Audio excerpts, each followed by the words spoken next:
Good morning. Today we'll be discussing how and why to develop a morning routine. So, over the past 3 years, I've been developing my own morning routine, and I will explain the process that I go through on a daily basis. And hopefully, this will help to inspire you to find and develop your own habits, positive habits that you can incorporate every single morning in order to start your day off on a good direction. And so that's really the important part of this is the way you start your day is your trajectory. We set our sights somewhere in the distance in the hopes of landing somewhere near there. Now, we're not going to hit a bullseye, perhaps ever, but at the end of each day, upon reflection, we can see how we ended up where we did and make adjustments. And then the next morning, set our intentions again, aiming for the same target and hopefully landing a little closer toward our goal. And so mine is pretty consistent, especially on work days. Today is an off day, a bit of a rest day, so it's going at a sort of different pace. But typically it takes me about 3 hours to go through the whole process. And so I get up at 4 and I try to leave the house at 7. And in that window is where I take care of all the things that I consider to be essential to starting my day. And so first is 1 liter of water. And that's over the course of 3 hours, so that's not a ridiculous amount.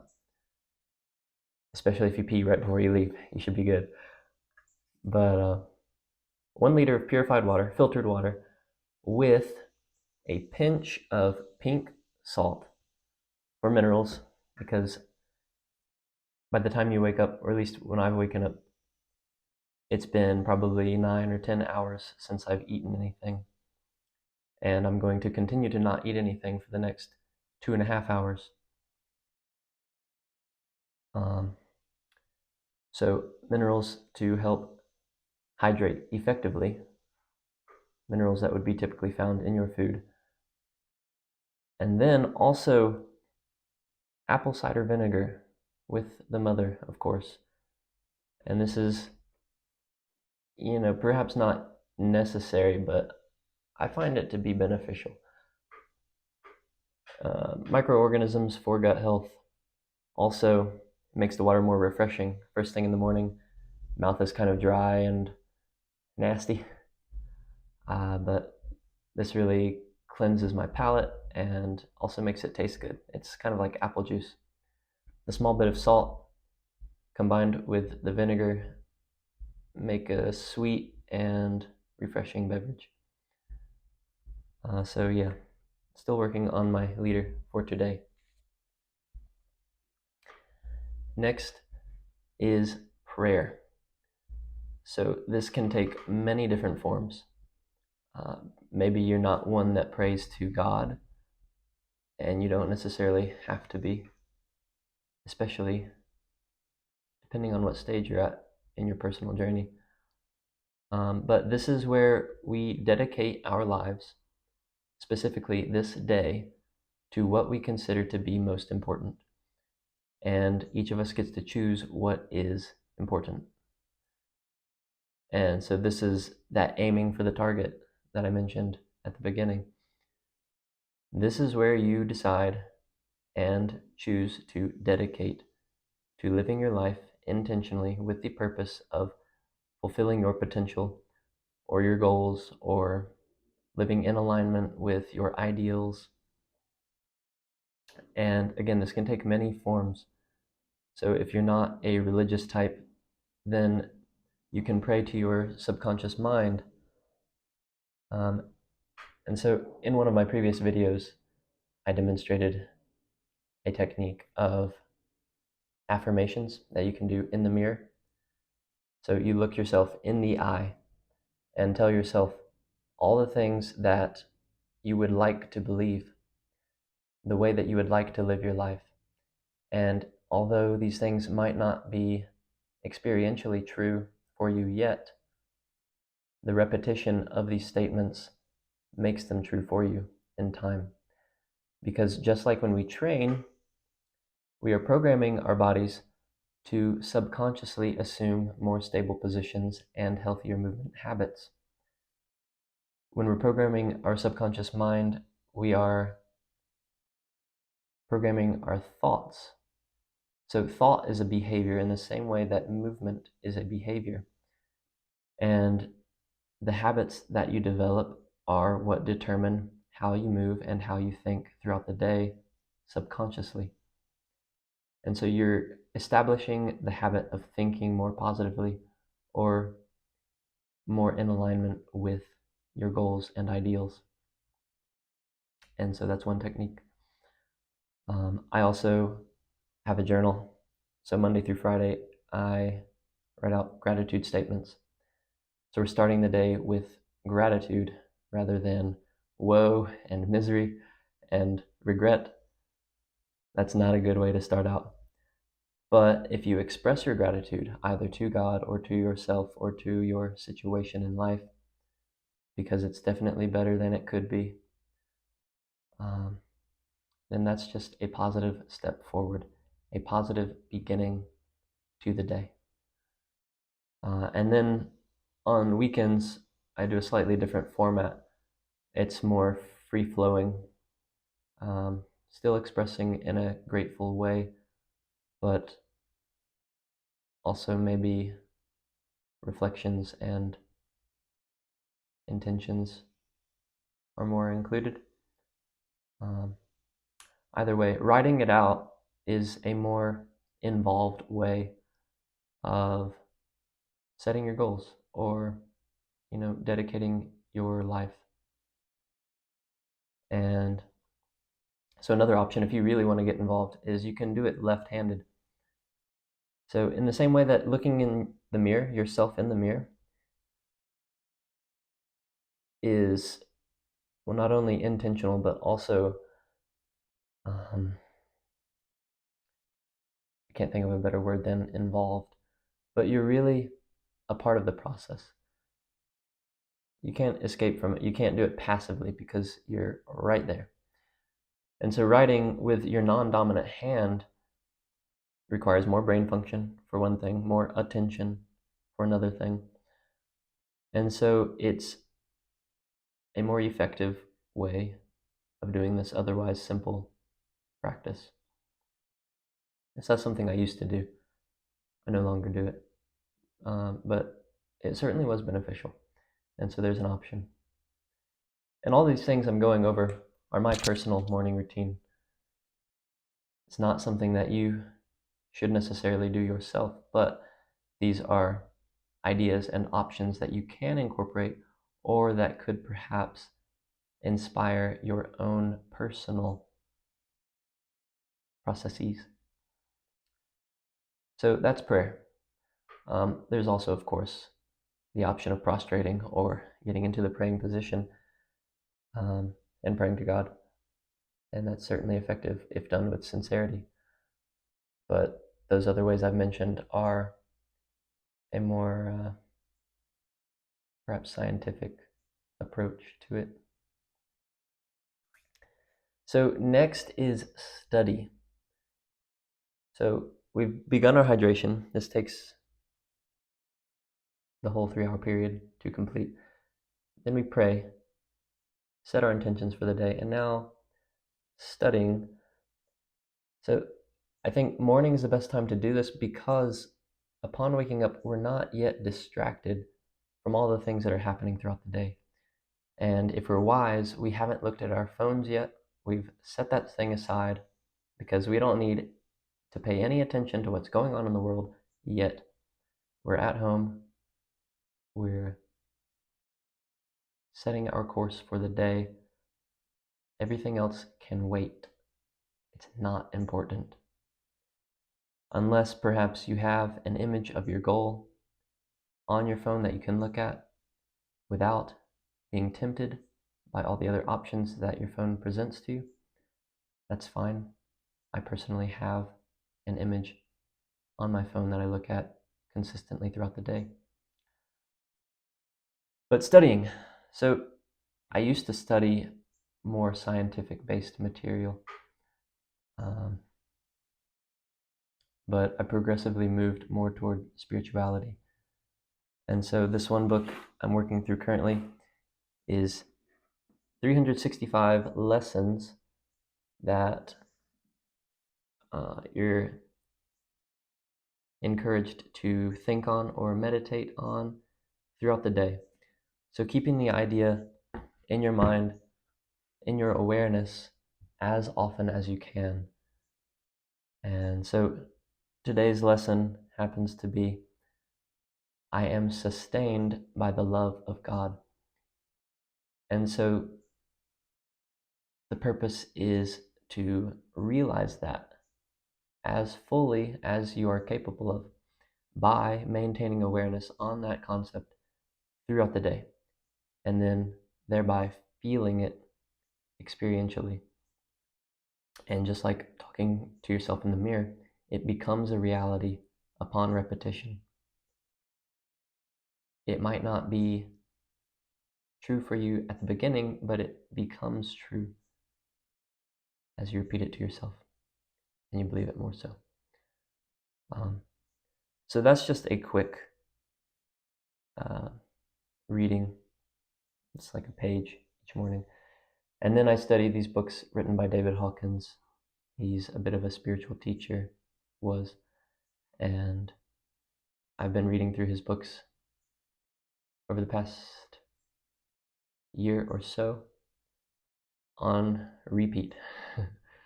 I finish one and I go back and do it again. Probably 3 different books of his I go through consistently.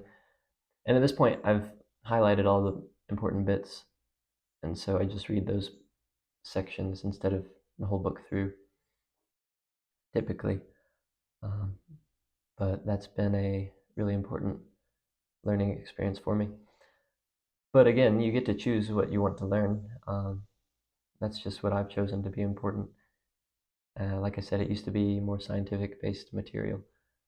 So physiology or neuroscience, things that I felt were applicable to what I wanted to learn and hopefully one day be able to teach in some capacity. So this coaching that I'm aspiring to do, demands an understanding of physiology and many different body functions and brain functions. But now I'm taking courses on the side. And so, anyways, this has become more important to me. So we've prayed, we've studied, and now we can prepare our bodies for the day. So we've prepared our spirits, our minds, and now our bodies through training.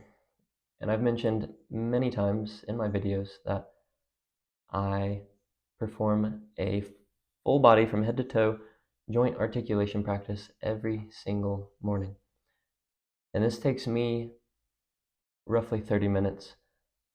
If I don't manage to get started when I usually intend to, then I might have to make an adjustment, and I can do it in 15 minutes. All of these things can be adjusted, but the 3-hour mark is kind of what I aim for, because that's when I can take my time, be thorough, and still efficient. But if I need to cut some things short, I can do that. And so 15 to 30 minutes to prepare my body for whatever I may encounter. And I still do mostly manual labor for money at this stage in my life. And so this is extremely important for me in order to be able to do it in a sustainable way. I might also throw in a hinge once I arrive at the job site, um, because this is the most broadly applicable stretch that I'm aware of. And so it's effective for any kind of moving you're going to do. Even if that moving is mostly static, sitting, if you can sit well, then you can sit throughout the day. And that is a very good thing. So we should strive for that. And so even if you're not doing manual labor, it's still important to prepare your body because you're going to move it, you're going to do something throughout the day. And so you might as well be prepared to do it as well as you can. And so lastly is nutrition. I typically will pack a lunch, and so I make sure to incorporate all the important nutritional aspects that will get me through the day. Fruits, vegetables, fats, proteins. I try to run on mostly fat. I feel like it's a more long-lasting energy source. And if I am well supplied with fat, then I don't get hungry throughout the day. And so I avoid snacking. I just eat my 3 meals, except for today is an exception. It's a rest day, so I'm skipping the breakfast. I used to do more intermittent or even extended fasting. That's something I can talk about again in the future. Fasting is a great health practice. Most of us eat too much and too regularly, I would say. But again, that's a topic for another day. So I pack my lunch for the day, but breakfast is also extremely important. And again, you get to choose what kind of diet you want to have. But I eat eggs almost every morning. I feel like these are a very well-rounded source of many different nutrients. And again, manual labor involves lots of muscular exertion. So I need those building blocks for muscular activity in order to sustain me. I also make sure to get some greens in me, dark leafy greens, vitamins.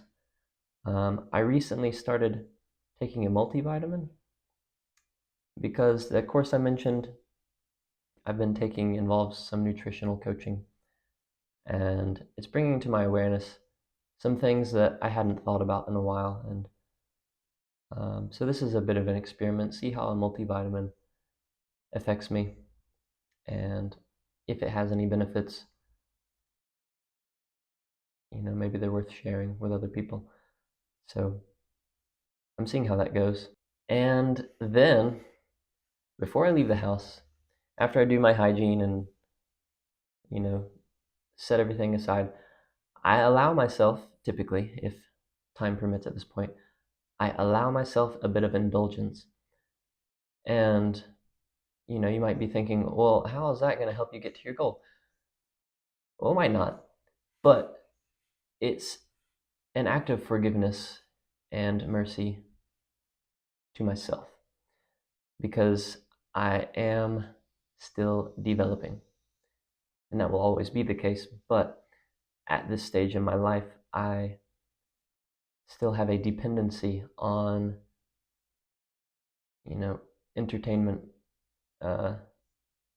stimulation of different kinds to kind of keep me inspired. So Instagram is a great source of quick, easy, exogenous dopamine. Now, of course, our bodies produce this on its own, especially with proper preparation. But if you are perhaps letting go of some bad habits and you need to fill that void with something else, there are many ways that are not destructive that you can do this. And so lighthearted entertainment is a great way to get that fix that we all need But some of us are not getting it from within all the time. So the nice thing about Instagram and these other media platforms is that they cater to what you ask for, basically. The way that you interact with the content that they're providing you is what determines what kind of content you get. And so you get to choose what you get. And thankfully, over time, I have been filtering out the kind of content that is pushed my way, filtering out anything that's negative, anything that's impure, trying my best to. Of course, stuff still comes in and I get distracted, but you just, you even have the option of saying, I'm not interested in stuff like that. And that cancels out anything of that nature. And then you continue to spend more time with the things that are positive or uplifting or lighthearted humor. And then that's what you get more of. And so it's actually a great platform if you use it well. I'm still learning how to use it well, but I'm grateful for it. And lastly is chocolate. I love chocolate. And so I allow myself some chocolate every day, every morning before I leave the house. It's kind of like a congratulations. You did everything that you needed to do this morning. You're ready for the day. Here's a little treat. Go get it. And that's my morning routine. And again, I'm not suggesting anyone do what I do because it might not be appropriate for you. But here's what I do as an option, and you're welcome to learn from it if you choose to do so. And incorporate some of these elements, or find your own elements that are based off these, or find totally different elements that work for you in a positive, beneficial way. And over time, as you incorporate more of these positive, inspiring, beneficial elements, you can cancel out and let go of those negative and degrading and unfulfilling habits that we have allowed to find their way into our daily lives. We don't need those things. Just like I don't need Instagram in the morning, but I still do it. And in time, I will find the satisfaction within that will allow me to let go of that completely because it's totally unnecessary. And so I continue to refine and improve upon this routine. Like I said, this is what has happened over the course of 3 years. I didn't just start this at the beginning. It was very sloppy, very unrefined in the beginning, but I knew I was starting out on an important path, something that would really contribute to my growth and development as a human. And now, through the means of this YouTube, I can hopefully inspire others to develop their own positive practice. So, find what's best for you. I know there's something that will work for you and that you can continue to develop into something truly personal and positive. Good luck.